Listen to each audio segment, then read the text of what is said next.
Mia? What's this about you coming to visit this weekend? I don't remember giving my permission for you to come. What do you even want? This isn't a holiday coming up, so there's no reason for you to lounge around my house. Don't you understand that you are just a stranger? You can't just pop by every time you feel like it. You should be more considerate about other people's convenience, you know. Stranger?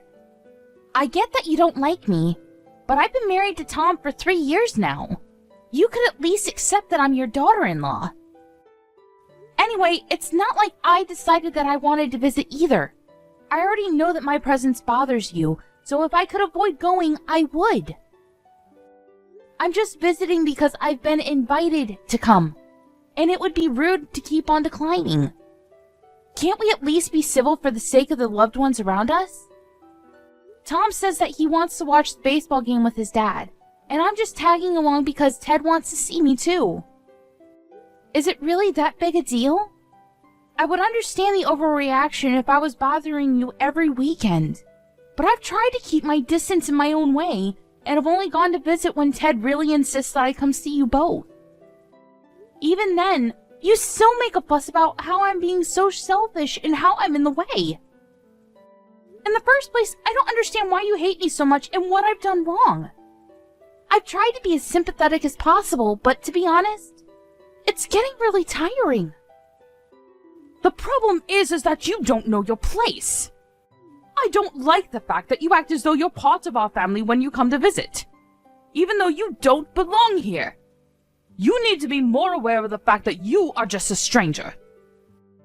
And yet you come to my house, eat the food I've prepared as though it's all a matter of course.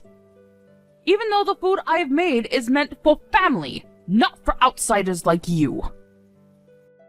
It annoys me to no end that you think you can waltz and lounge around my house as though it's your own.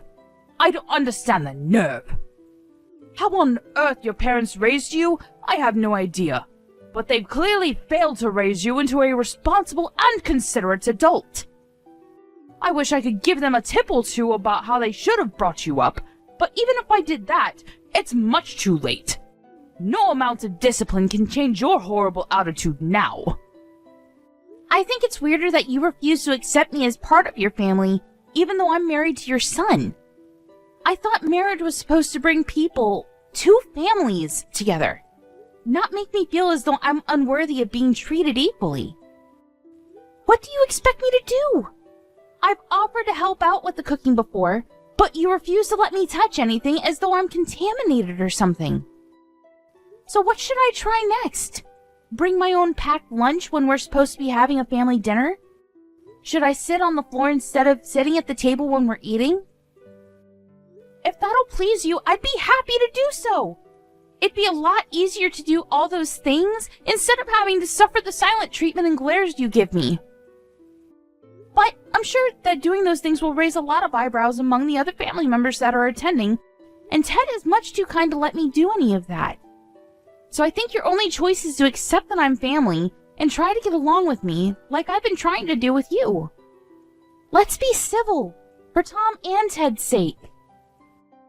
Why can't you understand that your defiant attitude is the problem? You're always so sarcastic and bossy, and it gets on my nerves. You need to show more respect towards your elders, especially to the mother of your own husband. If we're talking about sarcastic and bossy, I think you'd win by a mile. That's the attitude I'm talking about. You should listen to yourself speak! I've never met someone with so much cheek! On top of that, you're always turning up with Tom and getting in the way of our family time. Why can't you let him come home to visit by himself and leave us in peace? Don't you feel guilty for coming between a mother and her son? Honestly, the way you act tells me that the only thing you think about is yourself. You are a selfish woman, and I knew it was a mistake to let Tom marry you. I know that you don't want me visiting, so I try and avoid going as much as I can, too. But whenever I say that I can't make it to a dinner or a gathering, Ted always offers to change the date to one that's more convenient for me saying that he wants everyone included. If you want me to stop coming, I hope you understand that you'll have to explain why I can't come to your husband first. Unlike you, he actually treats me like an actual daughter and wants to see all of us together. The more I say no to Ted, the more he worries that I don't feel welcome. Which is actually true, but of course, I don't have the heart to tell that to his face. He's not the reason why I don't feel like I belong with you at all. And Melissa is a great little sister. She is the best sister-in-law I could have ever hoped for, and she seems like she's really fond of me too. I consider you all an important part of my life with Tom, and I want to spend time with Ted and Melissa too. I don't see why there's a problem with me visiting every now and again. I'm telling you that you're not just visiting my home. You're getting in the way of my quality time with my family. You should be more aware of the trouble you're causing us. You're just a stranger, so don't act so friendly with my husband and daughter. You can't seriously think that they actually like you. They just say all those things because they have to keep up appearances. You don't even understand that, do you? So you think that you can barge your way into my home on the weekend? Don't make me repeat myself. You don't belong here. You've got nerve, thinking that you have the right to invade our personal space. I understand that you really aren't listening to anything I say, and don't even care to try. If you really don't want me visiting your home this weekend, I'll try and figure out a way to avoid it. I'll have to talk to Tom, and he'll most likely be disappointed that I can't come with him. But I'll find a way for him to visit without me going with him. He was saying that he might want to drink while watching the game, so I was going to go with him so I could drive him home, but I guess that's out of the question. Don't talk about him like he's a child. He can get there without your help. And of course he can drink all he wants. He was living here until he left for university, and his room is still available for him to sleep in. He can stay the night. This is Tom's home, not yours. It's a matter of course for him to come home, but there's no space for you to stay. I don't care what excuse you make, but I don't want you coming here. I don't remember giving birth to you, so I have no obligation to treat you like a daughter. You may be married to Tom, but that doesn't make any difference. I never liked you, and don't plan on trying. My son deserves much better, so if anything, he should just stay here where he belongs, not with you. I don't remember being raised by someone so overbearing either. I understand that you love Tom, but I love him too, and he chose to marry me, so you should respect his wishes too. I think that includes wanting us to get along. I don't care about your reasoning. Tom clearly isn't thinking straight if he's chosen to spend the rest of his life with a woman like you. Anyway, I don't want you coming this weekend, but don't you dare talk to my husband behind my back. You'll regret it. How am I supposed to explain the reason why I can't come if I don't talk to him? You don't have to tell him. Just don't turn up. It's that simple.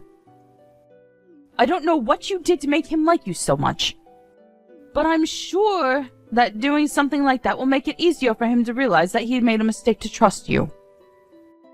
It's been annoying seeing how doting he is of you, and I wish he would see that you're no good for Tom. I don't want you saying a word to Ted about anything I've said. I'm warning you.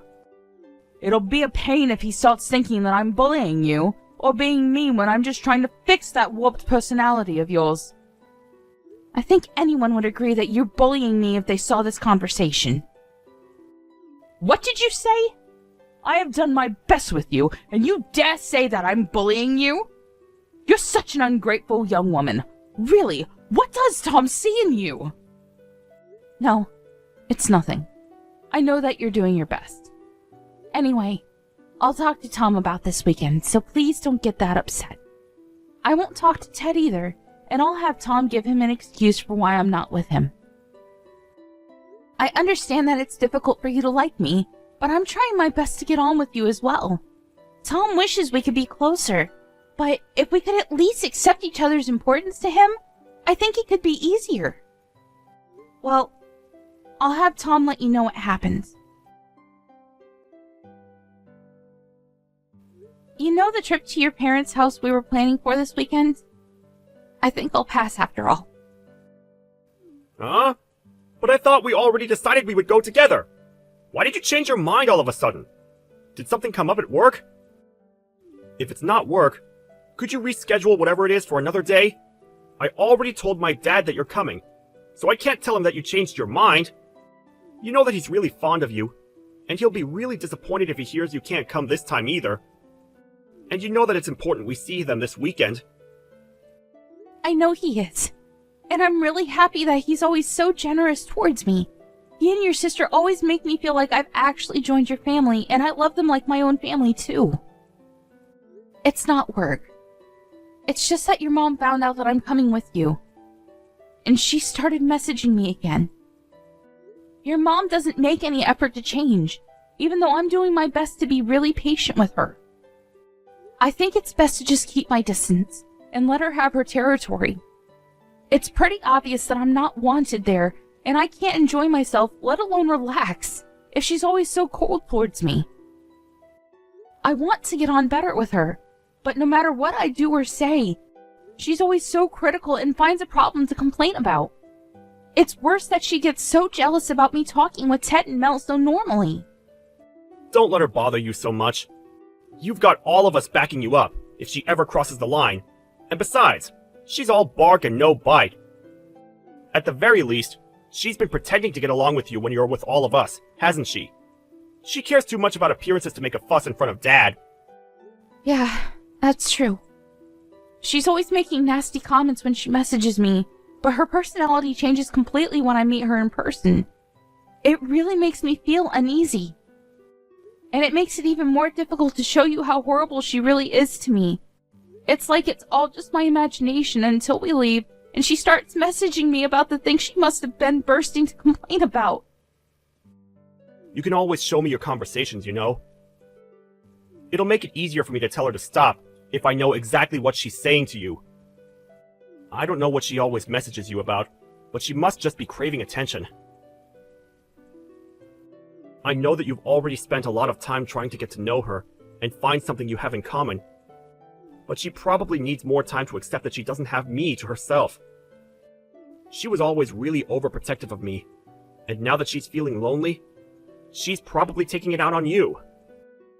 That's not your fault, and it's wrong of her to do that. So if she does say anything when we go this weekend, tell me. I'll stop her, and won't let her say anything to you. So don't worry. You don't even have to talk to her. You can spend the day with me and Dad, and Mel will be there in the evening, so you can have her stick with you too. Also, I was hoping that we could take it easy and have a few drinks. So we might end up spending the night. Do you think you'll be okay with that? What? You want to spend the night? No way! Even if there was a 1 in a million chance I'd be okay with it, there's no way your mom would be. Tom, I don't want to stay the night. I can already imagine the mood she'll be in the morning, and the way she'll grumble about the crease on my PJs, or that I used too much toothpaste, or that I didn't wake up early enough to help with making breakfast. I can't get anything right with her. Please, Mia, I'm begging you. It's the first game of the season, and I don't want to miss it. Dad and I have been looking forward to this for months. I want to watch until the end, and I'll be drinking, so I can't drive us home. It'll be easier to just stay the night. Please? I won't make you come with me the next time I go to visit. You just have to visit this time, so we can give them the news. I'll go. But I'll drive us home. That's what I always end up doing anyway. This time is no different to every other visit we've made. You know why I don't want to make you do that. You'll be just as tired as I'll be. Maybe even more because of my mom's attitude, and because you're moving around for 2. Plus, the game might continue until late, and by the time it's over, it'll be pitch black outside. I don't want to risk anything, especially not now. You understand that, right? Yeah, I know why you're worried. I don't want to risk anything either. Alright, then will you promise me this? If your mom starts picking a fight, will you please come between us? I don't think I can handle any more stress from her. Even if I try and ignore her, She just starts name-calling and accusing me of being disrespectful. So you've got to stop her before I actually lose my temper with her. Of course I won't. Leave it all to me. Even if she's my mom, I can't let her keep on hurting your feelings like this. She's got to understand that you deserve her respect too. Thank you, honey. If you're that sure, then I'll trust you and I'll just focus on announcing the news on Sunday morning. Are you an idiot? What the hell is wrong with you? I think that's my line. I can't believe you would do something so stupid. I always thought that the way you were so two-faced towards me was off, but I never thought you would go this far. I hope you understand that I am never going back to your house ever again. I never want to see your face. I'm going home. Go home for all I care. I'm glad you finally understand. You were never welcome here in the first place. There's no place for you here. Not for a woman like you, who thinks that she can use this house like it's her own home. You've got the audacity to lounge around my house. Who do you think you are? You better leave while my husband and son are still watching the game on TV. Honestly, there's something wrong with you. How you can walk around like you own the place is beyond me. Excuse me? You're the one that's got something wrong with her. Do you even realize what you've done? What did you say? How dare you speak to me like that? I deserve respect. I am your husband's mother. You can't talk to me like that. Take that back right now. Respect? You think you deserve respect after the way you've treated me these past few years? After what you've done tonight? Respect is something that everyone deserves, but you don't even want to respect that your son chose to marry me. You don't even treat me like you should treat any acquaintance, even though we're supposed to be family. All I did tonight was try and use the bath, and you got mad and punched me in the stomach. You think I owe you respect? All you get is a restraining order with an attitude like that. There's something wrong with the sense of entitlement you have, and it's clear to anyone that you're in the wrong here. Maybe you should calm down and think about what you've done, and you'll realize that you've messed up. While you're at it, why don't you think of an apology? If it's sincere enough, maybe I'll rethink the order. Oh, now you're showing your true colors. I let you talk, and all you do is insult me.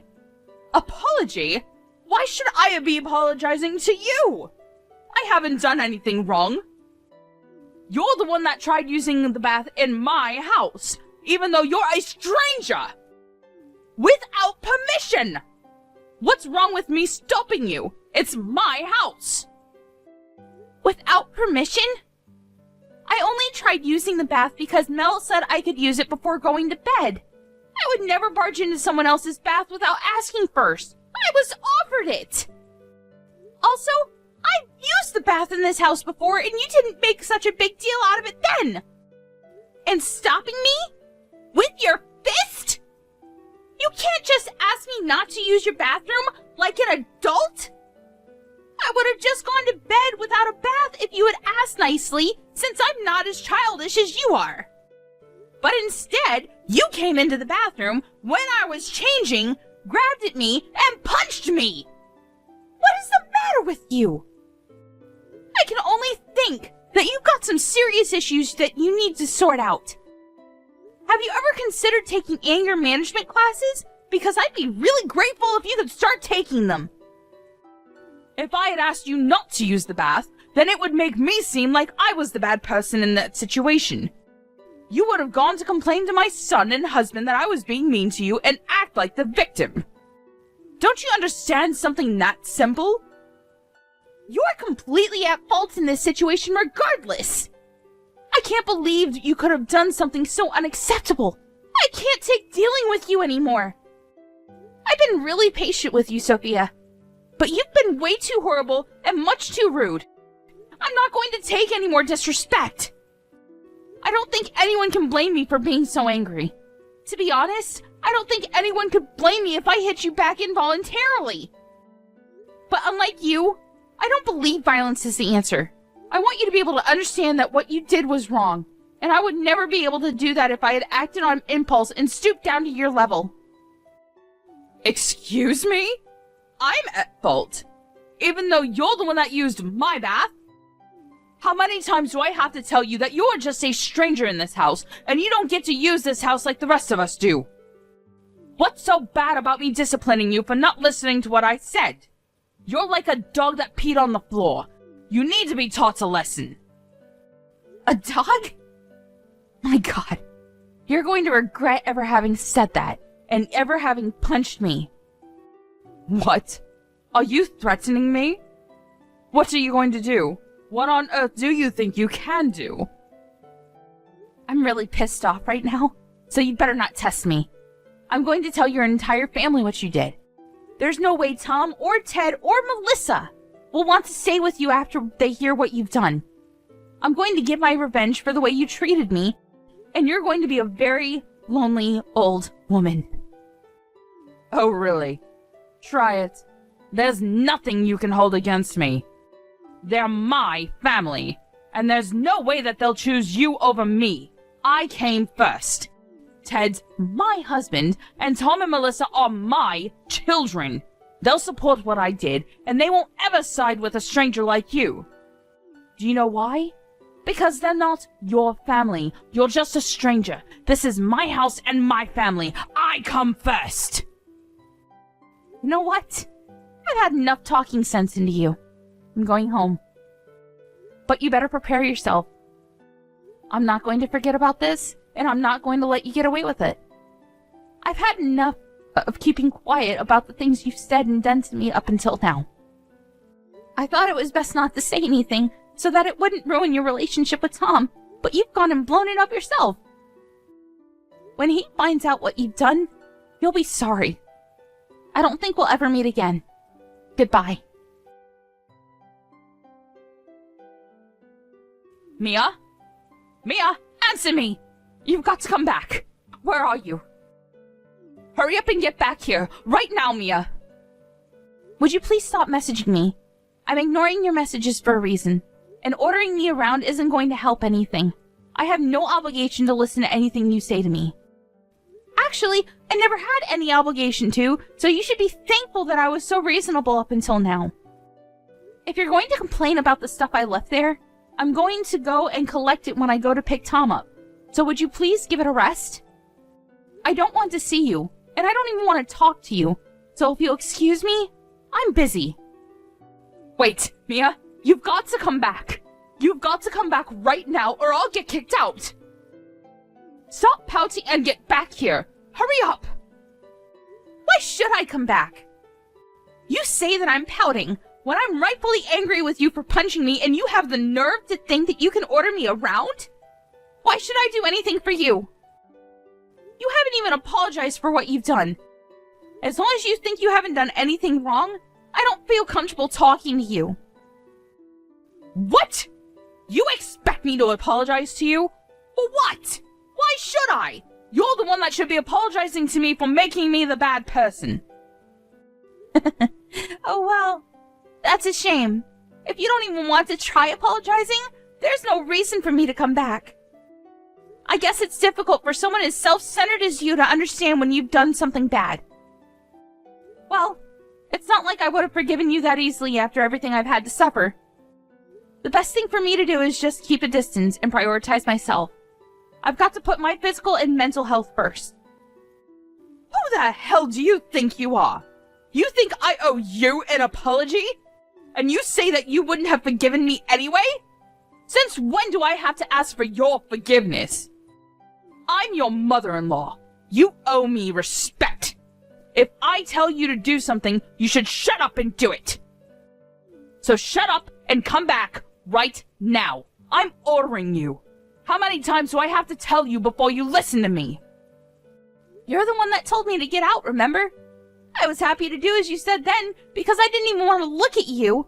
But now I don't have to listen to a word you say. I don't have to listen to anything you order me to do, especially if everything you say is contradictory. You contradicting yourself just shows how unreasonable and selfish you are. And I've had enough of it. I'm not coming back. I know that I'm contradicting myself, but I really do need you to come back or I'm in a lot of trouble. You've got to help me. So come back. My husband's angry with me. He says that if I don't get you to come back, he'll kick me out. But why? I don't understand. Why is my husband siding with you? He should be agreeing with me. He's my husband. You must have seduced him. I know it. You're capable of doing something disgusting like that. It's the only way I can make sense of why he's so fond of you. Seriously? How much more nonsense are you going to talk? First of all, when he said to get me to come back, I think he meant for you to apologize. Second of all, I have not seduced your husband.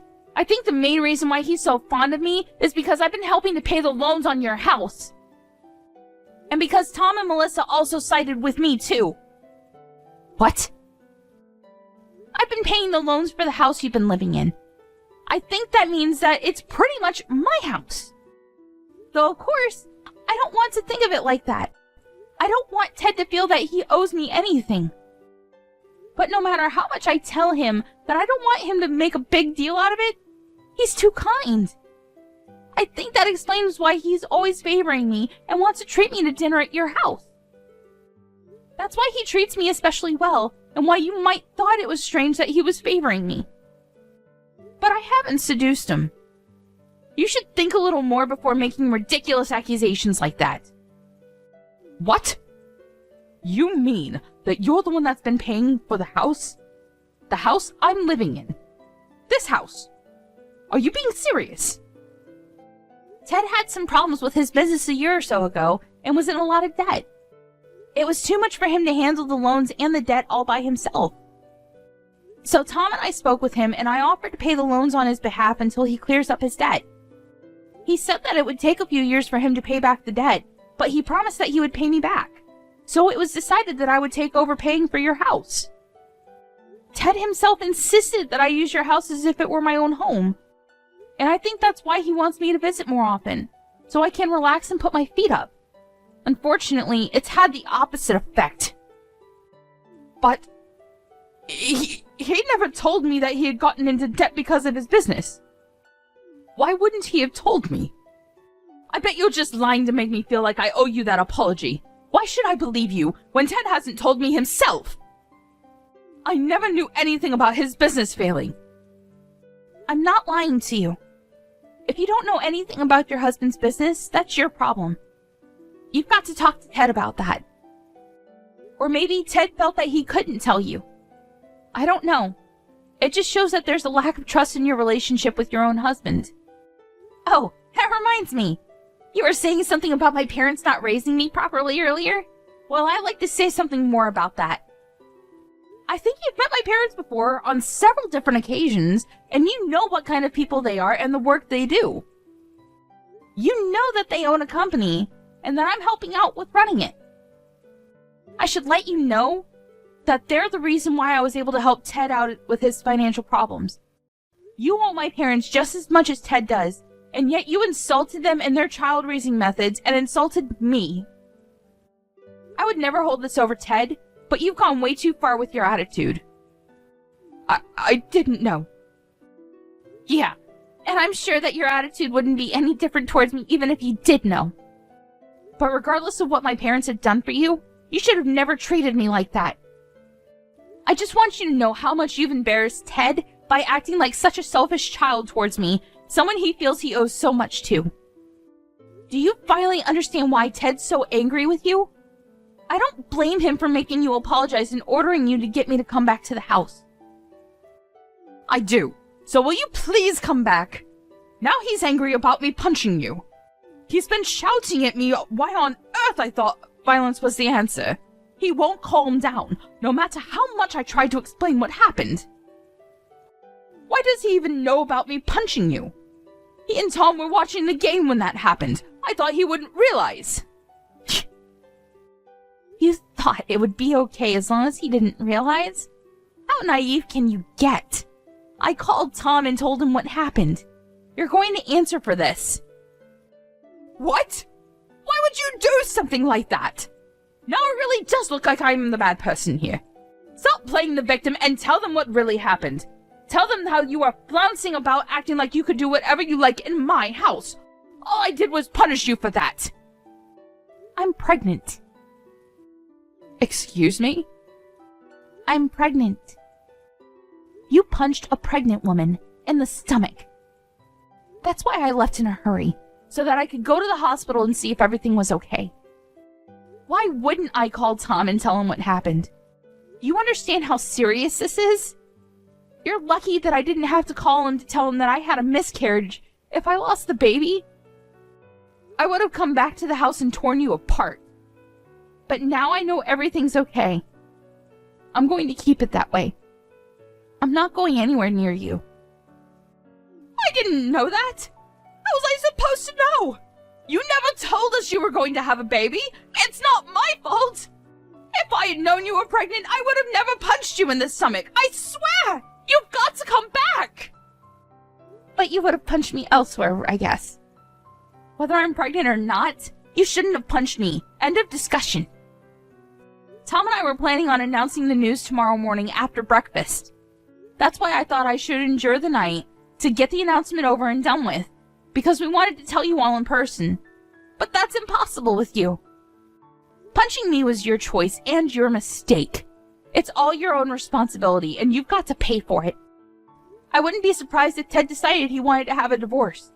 Tom says that his dad is pretty upset, especially because he had to find out about his first grandchild like this. Ted would never ask me for a divorce. He wouldn't do that. We've been married for over 20 years. I know he's upset, but that's because he doesn't understand. If he listens to what I have to say, then he'll understand. He won't even look at me, and he keeps on moving rooms when I go near him. I'm just waiting for him to calm down before I try to talk to him again. Until then, would you just come back? I'm sure he'll be in a much better mood if he sees that I've managed to bring you back. It looks like this has all been a big misunderstanding, so if we could just talk this all through, I'm sure we can get along. Get along? Even though you won't apologize for punching me? I don't have anything to say to you. You're a danger to me and my baby. That's all I have to say. A danger? Mia, you're overreacting. I didn't know you were pregnant. I wouldn't have done anything if I knew. I don't care. Say all the excuses you want, but there's nothing that will make me change my mind. You should think about what you've done, and think about how wrong it was for you to punch me, regardless of whether I was pregnant or not. I've tried a lot these past few years to talk things through, to just obediently do everything you say and keep my distance. But no matter what, it hasn't been enough to get you to accept that I married your son.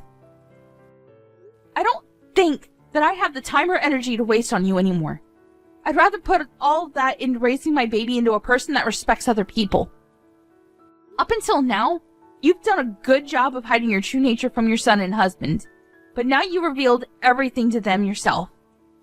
Now you'll just reap what you've sown. All the things that you've said to me, the chores you forced me to do and complained about, the insults, they're all going to come back to haunt you. Don't say that. We can talk about this. I'm sure that we can be good friends if we just try and meet each other halfway. You can't give up on having a good relationship with your mother-in-law like that. I didn't know you were pregnant, but I'm so happy to hear such good news. I want to hear more about the baby.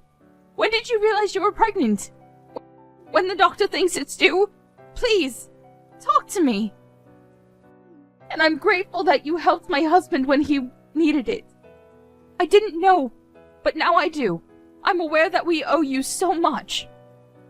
I was wrong about you for being a terrible daughter-in-law, and I want us to get along. Please, this is all just a misunderstanding.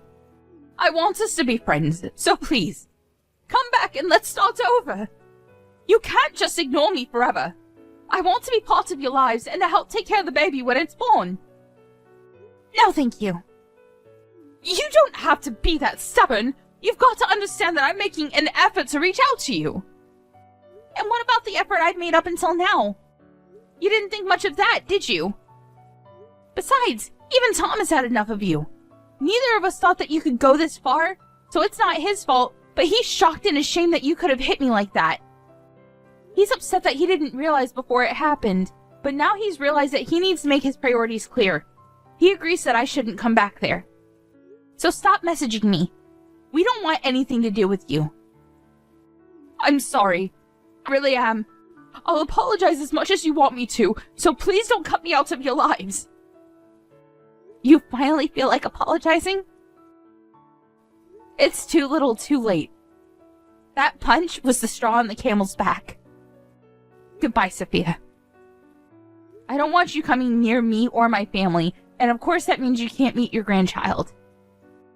But I guess you must be really glad that it turned out the way you wanted it to. Now we really are strangers. In the end, Sophia not only lost the chance to bond with her daughter-in-law, but she also lost her own son, who announced that he wanted to cut ties with her. She also lost her chance to meet her first grandchild. No matter how much she begged him, Tom refused to tell her when the baby was due, and he left his parents' house before she could ask anything more. Ted was furious that she hadn't apologized to Mia properly, and demanded a divorce. He was ashamed that she could have treated Mia so badly, and criticized her for not making her feel welcome. He wouldn't listen when she cried and wailed at him to forgive her, and only said that as long as Mia couldn't forgive her, he didn't want to even look at her. Their daughter Melissa had heard everything that happened from her brother, and she was appalled that her mother could do something so low. She was told that she didn't deserve to stay in the house that Mia had paid for after the way she treated her, and ended up being kicked out of the house by both her husband and her daughter, and was told to never come back. The night she was kicked out of the house was the coldest night of the year, and she had nowhere else to go, so she used all the money she had on her to get to her son's house in the hope that she could talk to Mia again. When she turned up on their doorstep, they refused to let her in and told her to leave. She begged them to at least let her use their bath so that she could warm up after coming so far, but unsurprisingly, their reply was negative. They both answered that they didn't want to let a stranger use their bath, and Sophia was shut out of their home. She cried and pleaded with them to open the door, but nobody would come. I don't know what she expected. It was her own fault for the way she behaved towards Mia, and crying wouldn't fix anything. The only thing Sophia could do now was reflect on her actions. As for Mia, the doctors let her know that the impact of the punch didn't have any effect on the baby, and assured her that the bruising she had would disappear in a few days. A few months later, she gave birth to a healthy, beautiful baby, and her family and Tom's family all celebrated the birth with dinner at Ted's house. Unfortunately for Sophia, the invitation to see the baby never came.